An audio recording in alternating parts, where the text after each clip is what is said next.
ഒരു പഞ്ചായത്തിലെ ഗാന്ധിയനായ പ്രകാശന് നിങ്ങളെ വോട്ട് ചെയ്യുമെന്ന് എനിക്ക് ഉറപ്പുണ്ട്. പക്ഷെ ആ വോട്ട് ചെയ്യലല്ല, നിങ്ങൾ അടുത്തുള്ള ആളുകളെ കൊണ്ട് വോട്ട് ചെയ്യിപ്പിക്കണം എന്ന് നിങ്ങളോട് പറയാൻ വേണ്ടിയിട്ടാണ്. നിങ്ങളെല്ലാവരും പ്രകാശന്റെ ആളുകളാണ്, നിങ്ങൾ ചെയ്യും. പോരാ, നിങ്ങളോട് അടുത്തുള്ള സഖാക്കളോട് വരെ നിങ്ങൾ കാര്യങ്ങൾ പറഞ്ഞ് ബോധ്യപ്പെടുത്തി വോട്ട് ചെയ്യിപ്പിക്കും. അതിൽ ഒന്നാമത് ഞാൻ നേരത്തെ പറയട്ടെ, ഒന്നാമത്തെ കാര്യം പറയട്ടെ. നേരത്തെ നസീർ പറഞ്ഞു എൻ്റെ ജീവിതമാർഗമാണ് എനിക്ക് വോട്ട് ചെയ്യണമെന്ന്. അങ്ങനെ ഒരാൾ പറഞ്ഞാൽ കോൺഗ്രസ്സുകാരനായാൽ പോലും വോട്ട് ചെയ്യരുത്. അതാണ് എനിക്ക് നിങ്ങളോട് പറയാനുള്ളത്. കോൺഗ്രസ്സുകാരനായാൽ പോലും വോട്ട് ചെയ്യരുത്. കാരണം ഒരു പഞ്ചായത്ത് മെമ്പറായിട്ട് അതുകൊണ്ട് ജീവിക്കാൻ കഴിയില്ല, സത്യസന്ധമായി ജീവിക്കാൻ കഴിയില്ല.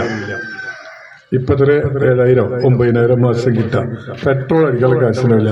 ജീവിക്കണമെങ്കിൽ തൊഴിൽ വേറെ ചെയ്യണം, എന്നിട്ട് അതിന്റെ കൂടെ പഞ്ചായത്ത് മെമ്പറായിട്ട് ജനസേവനം ചെയ്യണം. അങ്ങനെ ചെയ്യുന്ന ഒരാൾക്ക് മാത്രമേ പഞ്ചായത്തായാലും ബ്ലോക്ക് ആയാലും ജില്ലയായാലും MLA ആയാലും മുന്നോട്ട് പോകാൻ പറ്റുള്ളൂ. അല്ലാതെ വല്ലവനും ചെയ്യുന്നുണ്ടെങ്കിൽ അവനെ നിങ്ങൾ നേരത്തെ എടുത്ത് പുറത്തേക്ക് കിട്ടും.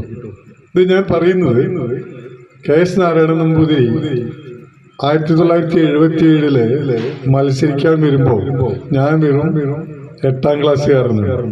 എനിക്ക് ആ ഓർമ്മയുണ്ടായത്, ആ കാലഘട്ടത്തിലേക്ക് എന്നെ കൊണ്ടുപോയത് നിങ്ങളുടെ വാർഡിലെ ആ ഓട്ടപ്രതിച്ചുകൊണ്ടുള്ള വീഡിയോ കണ്ടപ്പോഴാണ്. കുറെ കുട്ടികൾ പ്രകാശന്റെ പിന്നാലെ ഇങ്ങനെ.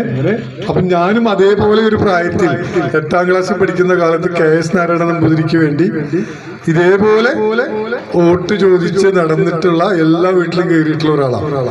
ഇന്നും അതിൽ സന്തോഷിക്കുന്ന ഒരാളാണ്. കാരണം